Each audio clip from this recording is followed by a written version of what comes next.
Bonjour et bienvenue pour cette vidéo sur la cache-route, la cacherisation sur de Pessah. Alors, là on va commencer aujourd'hui par la vitrocéramique, les plaques vitrocéramiques, tout ce qui est en verre. Donc pour pouvoir cachériser, alors là c'est comme on l'avait dit la dernière fois, il y avait une différence entre les Sfaradim et les Ashkenazim. Pour les Sfaradim c'est simple, on nettoie et il n'y a aucun souci. D'accord, on n'aura pas besoin de cachériser puisque le verre n'absorbe pas. Donc il faut bien nettoyer, il faut faire attention aux interstices, qu'il n'y ait pas de Hametz qui s'est glissé en dessous, mais c'est tout, sinon on n'aura aucun problème avec ça. Pour les Ashkenazim, alors là c'est plus problématique parce que d'après eux, le verre boit, il absorbe et il n'y a pas de cachérisation. Donc il faudra se débrouiller autrement pour avoir une autre plaque de cuisson. Voilà pour les plaques. Ensuite, pour les fours. Maintenant, les fours. Alors d'abord, on va parler du four à micro-ondes rapidement. Le four à micro-ondes, il faut savoir qu'il faut éviter à tout prix de l'utiliser pour Pessah, celui de l'année. Si on en a un pour Pessah, eh ben c'est encore mieux. On en achète un pour Pessah. Ça coûte 70 € et on ne se pose aucun problème. Tout est propre, tout est clair et on le garde pour Pessah. Bien sûr, il faut avoir un peu de place, mais bon, voilà. Sinon, est-ce qu'on peut le cachériser? Vraiment, c'est très difficile de permettre la cachérisation d'un four à micro-ondes. Le mieux, c'est de ne pas le faire. Celui qui veut s'appuyer sur quelqu'un qui permet, il y a des rabbanim qui permettent. Et donc, comment il faudra faire? Il faudra attendre 24 heures, bien le nettoyer.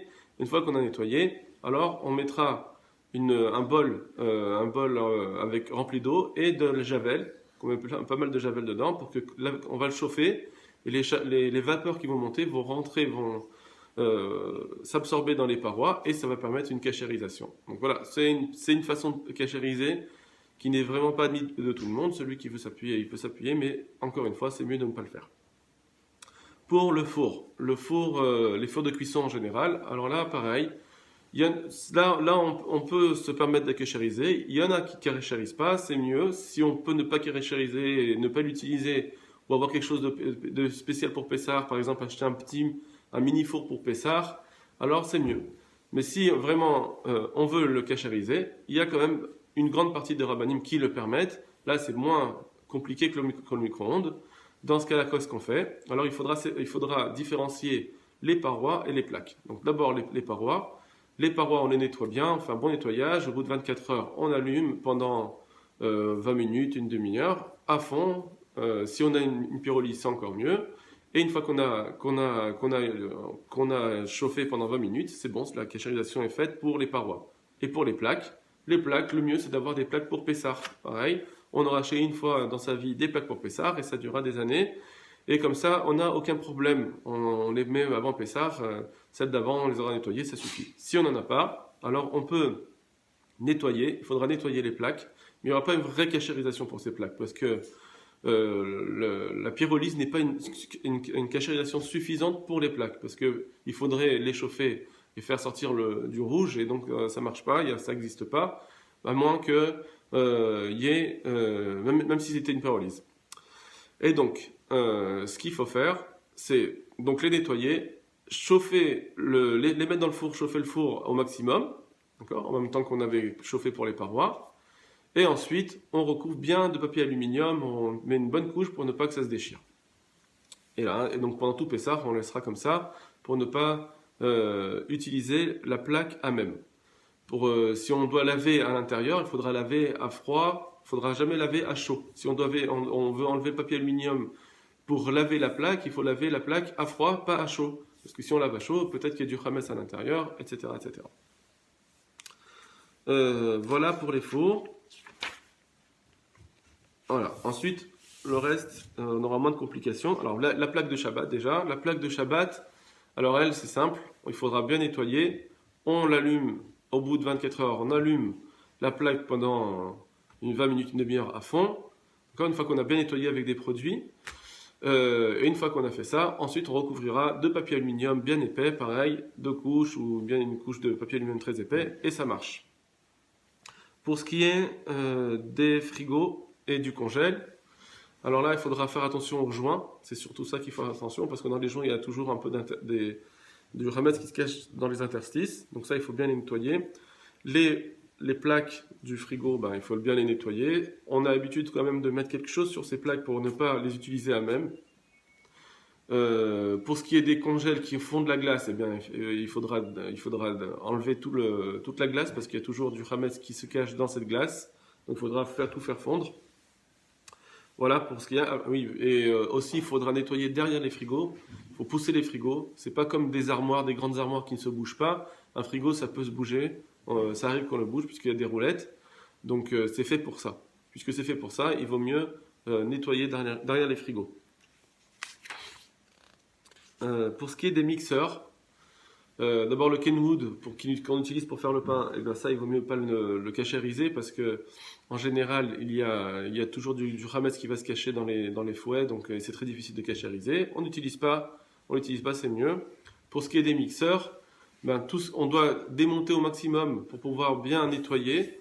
Quand il y a eu une utilisation à chaud, eh ben, il faudra le cachériser. Si c'est une utilisation à chaud d'un bol en plastique, par exemple, où il y avait du hametz, on met du hametz souvent, par exemple, je sais pas moi, avec du pain, des boulettes à chaud, des trucs comme ça. Comme il n'y a pas de jus, donc il faudrait normalement faire un liboun, et donc on a un problème avec ça, c'est pas cachérisable. Si c'est du fer, on peut le cachériser. Non, on ne peut pas le cachériser non plus parce que c'est du fer. Non, on ne pourra pas l'utiliser. À moins que ce soit vraiment bédiavad, si on a déjà cuisiné dedans et qu'on avait déjà fait une agala, mais on ne va pas rentrer dans ces détails. Donc c'est pour ça que dans ces cas-là, en fait, il vaut mieux demander un rav, parce que dans ces cas-là, des fois, l'utilisation de hametz, elle est minime par rapport aux autres fois. C'est ce qu'on avait dit déjà dans les vidéos précédentes. Donc dans ces cas, il faut faire attention. Quand c'est pas à chaud, donc on peut se suffire de nettoyer comme il faut. On met de l'eau chaude si on veut, c'est pas grave. Mais on n'est pas obligé non plus. Si c'est pas à chaud, on nettoie comme il faut, ça suffit. Sauf si on a peur que ce soit resté 24 heures et qu'il y avait un peu de jus avec du hametz. Dans des cas comme cela, il faut demander un rav tout le temps.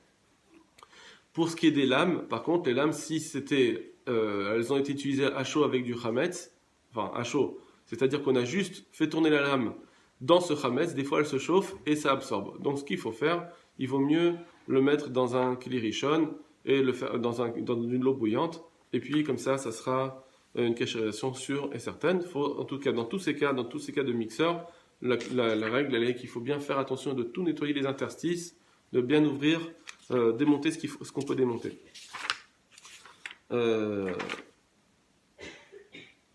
Enfin, on va parler donc du balai. Le balai, il faut faire attention de bien, une fois qu'on a balayé, si on veut réutiliser ce balai pour Pessah, eh bien, il faut faire attention de bien enlever tout ce qui est hametz dans les poêles. L'aspirateur, ne pas oublier de jeter le sac plein de hametz avant Pessah. Et voilà pour la cachérisation des kelim. Maintenant, une chose, cette année, on n'a pas de possibilité d'aller au mikvé en général, souvent c'est compliqué. Alors, il est possible de faire un petit détournement de la halacha, si vous voulez. C'est pour ceux qui ne peuvent pas faire cette cachérisation, le mikvé, l'immersion dans le mikvé, donc de rendre pur.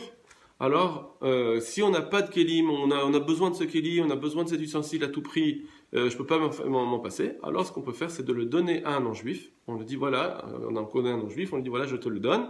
Une fois qu'on l'a donné, on lui dit, par contre, est-ce que tu peux me le prêter à une utilisation avec une durée indéterminée. Et comme ça s'appelle le kéli qui lui appartient, c'est un kéli d'un non-juif. Un kéli d'un non-juif, on a le droit de l'utiliser sans faire l'immersion au mikvé. Tout ce qu'on doit faire, l'immersion au mikvé, c'est quand ça nous appartient. Mais là, comme ça ne nous appartient pas, alors on n'aura pas besoin de faire l'immersion au mikvé quand ça appartient à un non-juif. Et voilà. Péchar, Kacher, Vesameach.